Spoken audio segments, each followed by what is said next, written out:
हा कागदी कप म्हणून याच्यामध्ये आपण चहा पितो. या कागदी कपाच्या आतून प्लास्टिकची एक लेअर असते. ती लेअर आणि कागद बांधण्यासाठी बिपेन नावाचं केमिकल वापरलं जातं. हे बिपेन नावाचं केमिकल कॅन्सरला निमंत्रण देतं आणि भारतीय शास्त्रज्ञांनी सांगितलेलं आहे.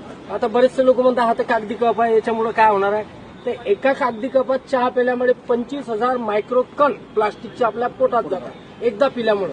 दिवसातून जर अशी 4 वेळा चहा पिली तुम्ही या कपामध्ये तर 1,00,000 मायक्रोकन प्लास्टिकच्या आपल्या पोटात जातात.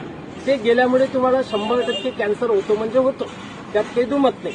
आणि तुमच्याकडे जर समजून घ्या कॅन्सरचा इलाज करण्यासाठी करोडो रुपये असतील तर आपण नक्की घ्या, काही हरकत नाही.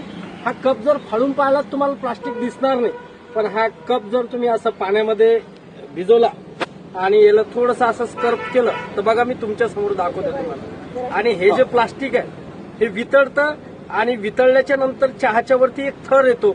आपल्याला असं वाटतं की हा पत्तीचा थर आहे का, चहा घट्ट झाली म्हणून थर आला का, दूध साईचं होतं म्हणून थर आला का, असं आपल्याला वाटतं.